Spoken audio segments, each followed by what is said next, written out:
Forests are not silent. They breathe. They shift. They remember. And sometimes they take. For generations, people have vanished beneath the canopy. Not during storms, not during disasters, but on ordinary days that began like any other.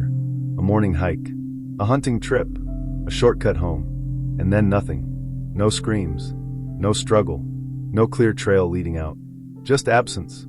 The last known moment. In many of these cases, the timeline is precise. A hiker signs a trail register. A camper texts their location. A child is seen walking 10 steps ahead. Witnesses remember the moment clearly, because it feels impossible. 1 second, the person is there. The next, the forest closes behind them. Search teams often describe the same unsettling detail.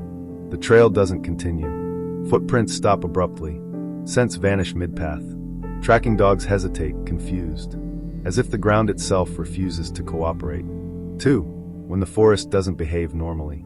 Experienced outdoorsmen know how nature responds to intrusion. Animals scatter. Birds go quiet. Wind moves consistently through trees. But in disappearance zones, responders describe anomalies. Unnatural silence. Sudden temperature drops. Sounds that don't match the terrain. Footsteps where no one stands. Voices carried without direction. Compasses spin. GPS units fail.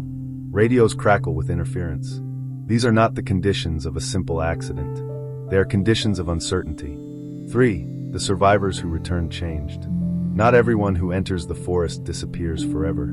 Some come back, but they rarely return the same. Survivors often describe missing time, hours they cannot account for, distances they don't remember traveling. They speak of disorientation so complete it felt imposed, not accidental. Many recall hearing whispers, not voices exactly, more like language without words. A pressure, a suggestion, a pull, and almost all describe the same instinct upon returning. Don't talk about it. 4. The lore that predates the cases. Long before modern search teams and missing person databases, local communities warned against certain areas. Indigenous stories speak of places where the forest thins. Not physically, but spiritually. Places where boundaries soften, where attention attracts attention. Settlers dismissed these warnings as superstition, until patterns emerged. Disappearances clustering around the same valleys, the same ridgelines, the same bends and rivers. Areas locals avoid without explanation. Places marked not on maps, but in memory. The patterns that refuse to be coincidental. Investigators are trained to look for order, and in these cases, there is one. Victims often share traits. Experienced outdoorsmen, physically capable, familiar with the area. They are not reckless. They are not unprepared. Children and elderly victims are often found. Alive, but in locations they could not have reached alone. High elevations, dense undergrowth, miles from their last known point. And when asked how they got there, they don't know. 6. Search and rescue, the quiet frustration. Search and rescue teams rarely speak publicly about their unease. But privately many admit the same thing. Some cases feel wrong. Not dangerous, but controlled. Search grids fail where they shouldn't. Weather changes suddenly, cutting operations short. Clues appear after searches conclude. Placed where teams had already looked. Shoes folded neatly. Backpacks upright. Clothing found without damage. No animal behavior explains this. No criminal profile fits cleanly. 7. Rational explanations and their limits. Skeptics point to known hazards.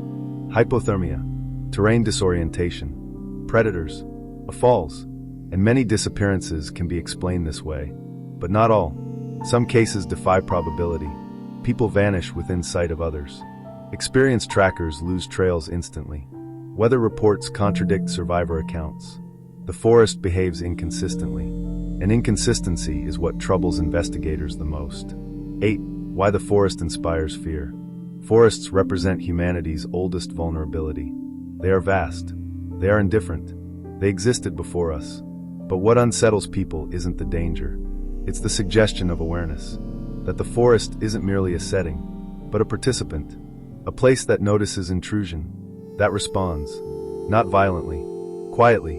9. The whispers that remain. Years after disappearances, families report strange occurrences. Phones ringing from disconnected numbers. Voicemails consisting only of static and wind. Personal items appearing near the forest's edge. No proof, no confirmation, just echoes, and then silence again. X, the question that lingers. Most forests are safe. Most hikers return. But some places remain unresolved, marked not by danger signs, but by absence. And the most disturbing truth may be this. The forest does not chase. It does not pursue. It waits. And when conditions align, when attention drifts, when confidence outweighs caution, it whispers, not to frighten, but to invite, and some who listen are never heard from again.